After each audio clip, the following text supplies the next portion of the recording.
आप सभी को मेरा नमस्कार। मैं हूं भारती, आप लोगों को पढ़ाने वाली हूं रीजनिंग। हम पढ़ेंगे असंगत आकृति को अलग करना। असंगत को अलग करना या असंगत आकृति को अलग करना दोनों एक ही बात होती है। इसमें हम पढ़ेंगे, जैसे कि मैंने आपको पहले 5 प्रकार में पढ़ा चुकी हूं। अब हम प्रकार नंबर 6 पे पहुंच गए हैं, जिसमें है आकृतियों का घूर्णन। आकृतियों के घूर्णन में हम पढ़ेंगे, हमें जो दी गई आकृतियां होती है वो अपने घूर्णन के आधार पर अलग होती है। वो आकृतियां हमारी किस प्रकार से अलग हो सकती है, वही चीजें हमें यहाँ पे देखनी है। अब थोड़ा डेफिनेशन ध्यान से देखेंगे। आकृतियों का घूर्णन, दी गई आकृति अपने घूर्णन के आधार पर अलग होती है। इसका मतलब ये हुआ कि कोई एक आकृति दी हुई होती है और वो अपने घूर्णन के आधार पर अलग होती है। वो घूर्णन किसी भी प्रकार से हो सकता है, जैसे कि ये हो गया, ऊपर की साइड हो गया, इधर हो गया, नीचे की साइड हो गया, लेफ्ट राइट कैसे भी हो सकता है, या फिर बोले हम दाएं और बाएं। एक मिनट, सॉरी, यहाँ पे मैं प्लस का निशान लगाना भूल गई। तो अभी हम पढ़ेंगे सवाल नंबर 1। सवाल नंबर 1 में हमने देखा कि हमारे पास एक आकृति दी हुई है। तो इसमें हमने जब ध्यान से देखा तो देखने के बाद हमें पता चल गया हमारे पास 4 लाइनों की एक आकृति है और इसके अंदर भी कुछ बना हुआ है। उस चीज पे हम ज्यादा फोकस ना करते हुए हम सिर्फ इस आकृति को ध्यान से देखेंगे। अब हम बी पे गए तो बी में हमने देखा कि हमारे पास वापस से ए के जैसे ही आकृति है, सी में भी और डी में भी, सी में भी और डी में भी। तो अब हमने देखा किस प्रकार से कोई भी एक आकृति अलग है, क्योंकि हमें असंगत अलग करनी है। तो ए में हमने देखा हमारे पास एक आकृति है। जब इस आकृति को हमने वापस से बी में लेके गए तो हमने देखा इस आकृति को खड़ा किया हुआ है। लेकिन जब आप ध्यान से देखना, इस आकृति को हम खड़ा करेंगे तो कैसे करेंगे, इस प्रकार से। तो हमारी ये वाली जो चीज है वो यहाँ पे चली जाएगी, ये वाली चीज हमारी यहाँ पे आ जाएगी। तो इसका मतलब ये हुआ, ये आकृति तो हमारी अलग हो गई, क्योंकि जब हम इसको इस प्रकार से खड़ा करेंगे प्लस को ऊपर ले जाकर, तो ये वाली चीज हमारी यहाँ आनी चाहिए, जबकि हमारी यहाँ पे आ कौन सी चीज रही है, ये। तो इसका मतलब ये हुआ, ये हमारी इसके जैसी नहीं है। अब हम सी को देखेंगे ध्यान से। सी को देखने के बाद हमें पता चलेगा, इस आकृति को हमने एक बार ऐसे घुमाया, खड़ी किया, फिर खड़ी होने के बाद इसको हमने दोबारा से ऐसे घुमा दिया। तो इसका मतलब ये हुआ, ये प्लस हम यहाँ लेके आए, ये ले आए। तो ये प्लस जब हम यहाँ लेके आएंगे 3 बार घुमा, 2 बार घुमा के, एक बार इसको हमने ऐसे घुमाया, एक बार ऐसे घुमाया, तो ये वाली आकृति हमारी यहाँ आ जाएगी, ये वाली आकृति हमारी यहाँ आ जाएगी।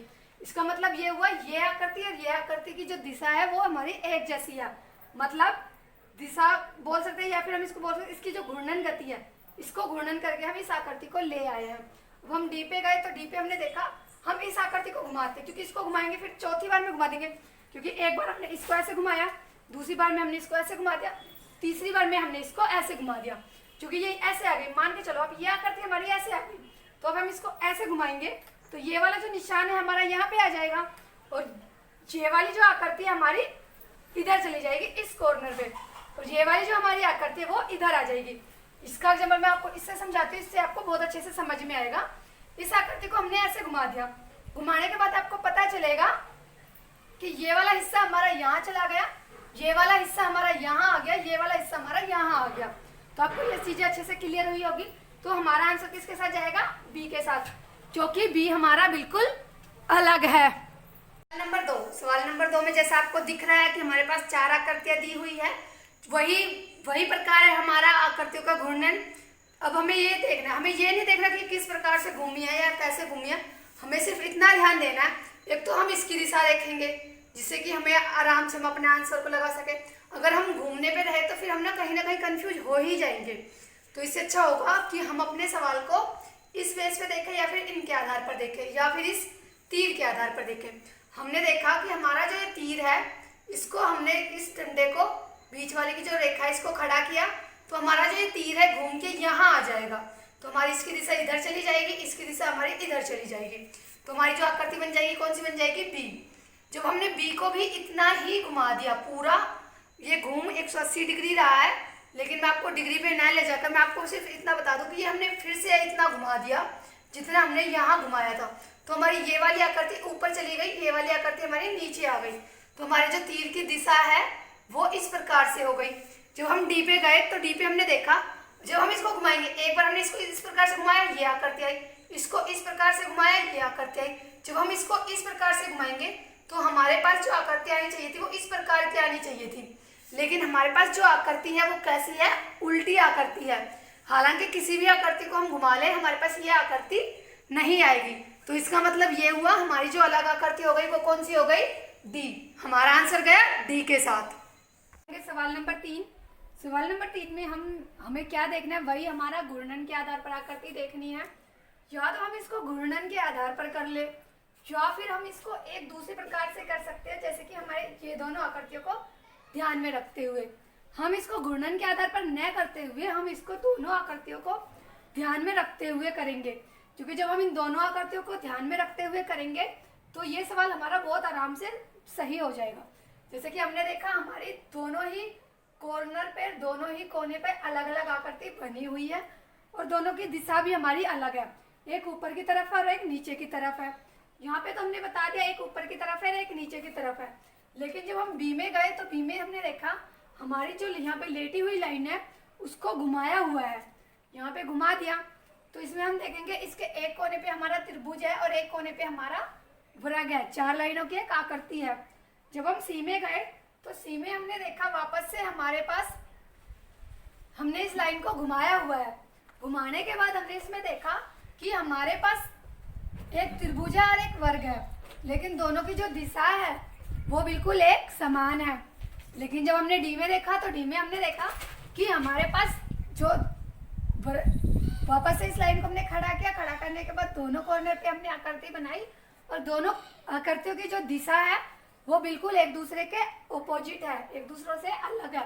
तो ए बी और डी इसमें हमारा सेम पैटर्न फॉलो हो रहा है, इसका मतलब कि सेम एक जैसी आकृति है, और जो हमारा सी है वो हमारा बिल्कुल अलग है। तो हमारी उत्तराकृति कौन सी हो गई, सी।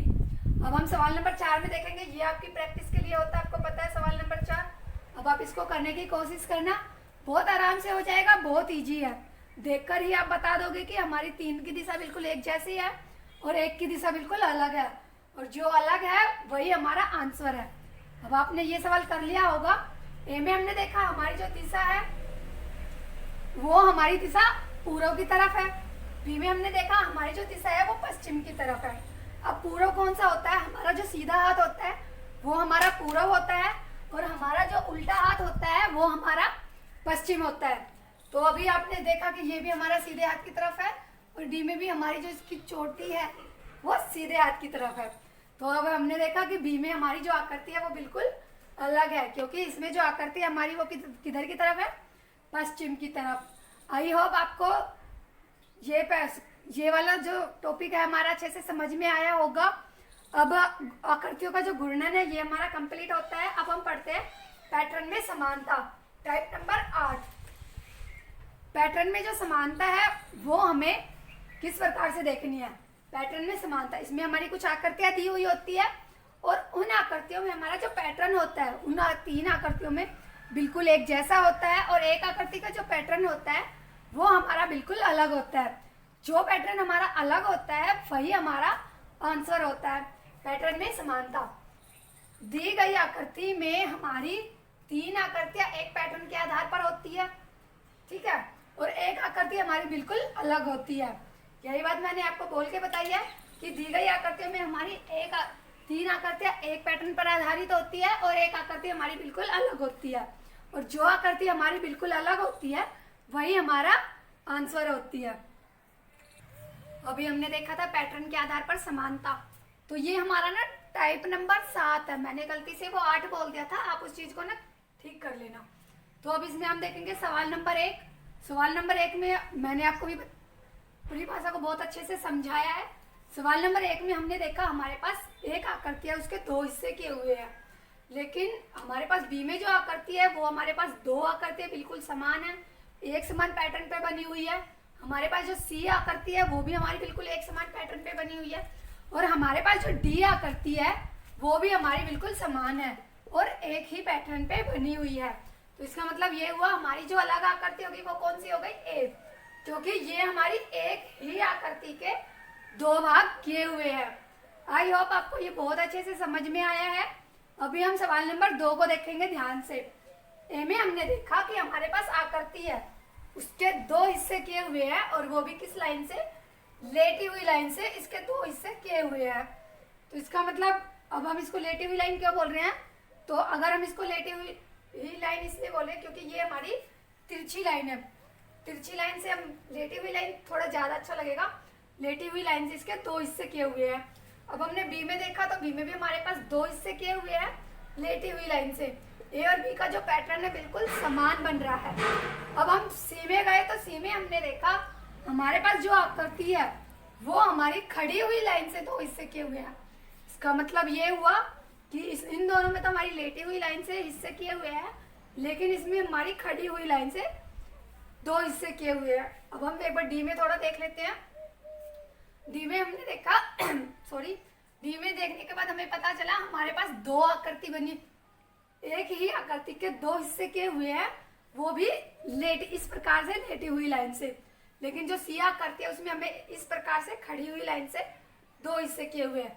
तो हमारी बिल्कुल अलग आकृति कौन सी हो गई, सी, क्योंकि ए बी और डी का जो पैटर्न है वो बिल्कुल एक समान है।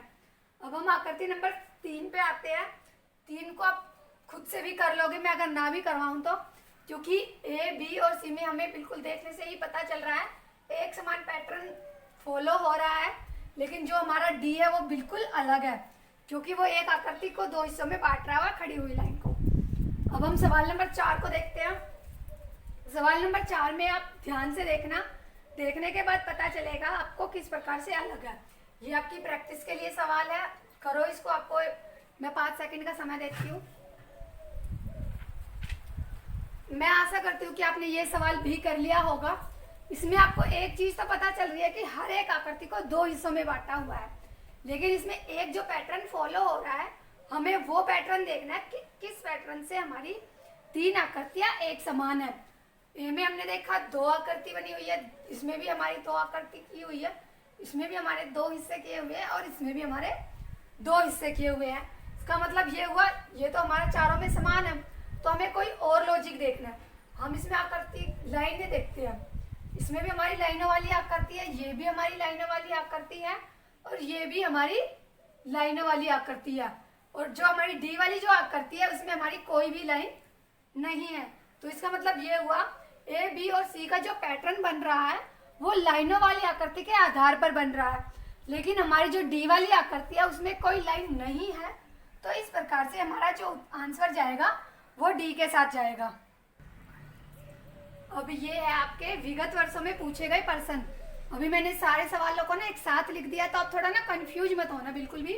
ये है हमारा ये वाला जो पैटर्न है, ये हमारा पैटर्न में समानता, जो मैंने ब्लैक लिखा है, जो मैंने रेड कलर से लिखा है ये है हमारा ये है हमारा घूर्णन के आधार पर प्रश्न, जो मैंने रेड मार्क से लिखा है। और जो मैंने ब्लैक मार्क से लिखा है ये प्रश्न है हमारे पैटर्न में समानता के आधार पर प्रश्न। तो ये हमारा विगत वर्षों में पूछे गए प्रश्न, ये हमारा अभ्यास प्रश्नावली के प्रश्न, ये है हमारा प्रयास कीजिए के प्रश्न। आई होप आपको सारा जो मैंने जितना भी आज की वीडियो में पढ़ाया आपको बहुत अच्छा लगा होगा और आपको अच्छे से समझ में भी आया होगा। आज के लिए इतना ही, धन्यवाद।